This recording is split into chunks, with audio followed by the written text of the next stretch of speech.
Well, what would you like to know about Oscar Alonso? I actually met him on an interview when I was still doing the rounds as Apollo Z Hack. He was my title card artist for the Hackdown. He did Ink, Dark Soldier D, and What's Up Tiger Lily. Oscar also does a podcast called The Ozone, as well as a couple cartoons, Transformers Peacetime and Mortal Kombat Cul-de-sac, which you will find in the link below. So around Christmas time, Oscar calls me up and he goes, "Hey bitch, this is Oscar. Hey, I'm gonna get you something for Christmas. It's gonna be something Kamen Rider related. Just wanted to let you know, bye." Alright, that's gonna be cool. Now, I don't know how accurate this is, but this isn't meant to be an insult to him. Oscar traverses Toys R Us quite a bit. He collects Transformers, has an extensive collection. He's like a bot connoisseur. And when he told me about, oh, we gotta get you something Kamen Rider, I was like, it's probably gonna be something from like Dragon Knight, which I have absolutely no problem with. I mean, the fact that he's gonna get me anything period was way more than gracious enough. So, I mean, that's what I was expecting. What I got was something that I wasn't expecting and just completely fucking blew my mind. I don't know why he did it. I thank him from the bottom of my heart because I get this package from Florida and I open it up and it is a Kamen Rider Decade S.I.C figure. Was not expecting that, I can tell you straight up. S.I.C stands for Super Imaginative Something or Other. You'll see it in the B-roll right there. It's just like these redesigns of Kamen Riders, and they typically look a little bit more dark. They're not more realistic, but they just look, I don't know, more Todd McFarlane-esque. Is that fair to say? Probably not. Now, for those of you who don't know, I love fucking Decade. Like, he is my favorite Kamen Rider of, well, he's up there, top 3, but the people fighting for the top are Zeto, Kabuto, and Decade, but I think Decade would probably come out on top.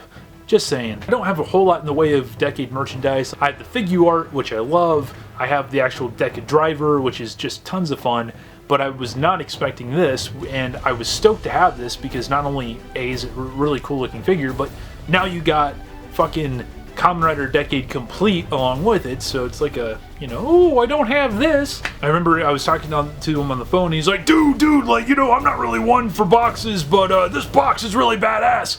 And the box really was badass. There's, like, carved into the top and on the sides, it's actually the Kamen Rider Decade logo and DCD. I'm like, dude, there's no way in hell I'm gonna open this box. Like, it just looks like, it's perfectly displayable as is.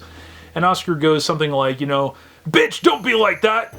You gotta open it up and like pose around with it and show it off. But as I started compiling this episode together, I was like, you know what? It would be a lot cooler if I opened it up. And I did. And I shouldn't have. When I first busted Decade out of the box, I thought it was great. The figure, like I said, the mold, I actually enjoyed. I talked to TJ Omega about it, and he's not such a big fan. He likes it, but he's not a huge fan of the design. I don't mind it so much, I mean, again, it's supposed to be reimagined or whatever, but I mean, he has everything. He has the ride booker, which then turns into the blaster, which then has an extension piece that can turn into the sword. I mean, even the Deca driver, the thing actually opens up. The Deca driver, it opens up and he has a little card and he slides it in and he hits it and then he transforms or, summons whatever power it is that particular card was. Figure had cards. Yeah. Now, this is both a blessing and a curse with this toy. There is a shit ton of shit for this fucking thing. I mean, god damn, man. So many little things. You got a little Kivara in there. Why? I don't know. They have all these cards, right? But they're all these little plastic pieces, and then there's actually a sticker sheet that you have to put the stickers on all these little things. And I'm like, oh my god. And you actually can put the cards in the belt and eject them. I did not put the stickers on the cards. I was a little bit too overwhelmed just with, again, the amount of shit that came with this toy. Now, the other really cool thing about this figure, the thing that I was really excited for, was the fact that you had the complete form. Now, what is the complete form? Well, say Decade is facing some big freaking monster and he needs some kind of power up. Well, all of a sudden, boom, there it is. It's the freaking K-Touch, which is like a cell phone.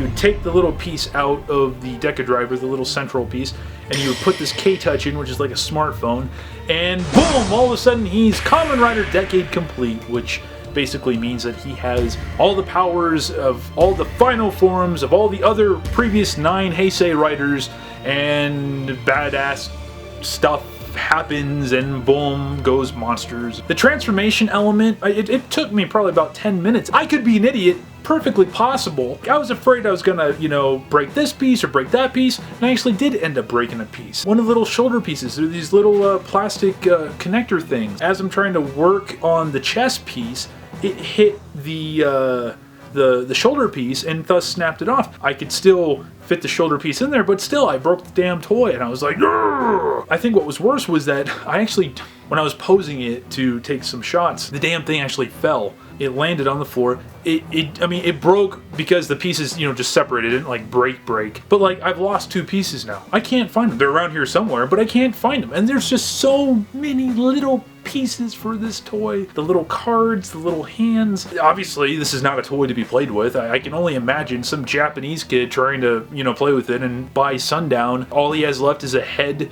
and, you know, a fist. But again, you know, just the sheer amount of things that you can do with this toy. For the complete form, you could actually put, well, I mean, in the show, on his chest and on his forehead are symbols of the cards, but you actually have the ability to, again, put all the little plastic card pieces into those slots and thus get, you know, a more show accurate looking thing. I love that option.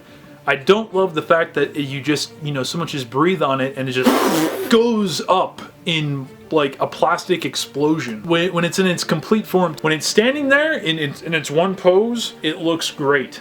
But its head movement can only go like this. Like the shoulder pads on both of its sides, like it completely restricts any kind of movement, which you don't have that in the regular form. So, long story short, I like just Decade by itself without the complete armor. It is way less of a hassle. And as a toy for itself, man, you know what? I love this thing because Oscar got it for me. And even if he hadn't got it for me and somebody else had gotten it for me, I would still dig it. I can't compare it to other Decade stuff. I mean, with the figure arts, I never had any trouble with, you know, oh, hey, I lost a bazillion pieces. But again, the figure art doesn't have the bazillion of options that this thing does. But I can tell you, this thing's going to stay in its box on my shelf, and I'm gonna keep on hunting for those 2 other pieces because they're around here somewhere. Anyways, guys, go check out Oscar's work. You can follow him down at the links below. And thanks for watching, and keep watching Tokusatsu for the good of mankind and yourselves. For Godzilla's sake. I love you all. Adios.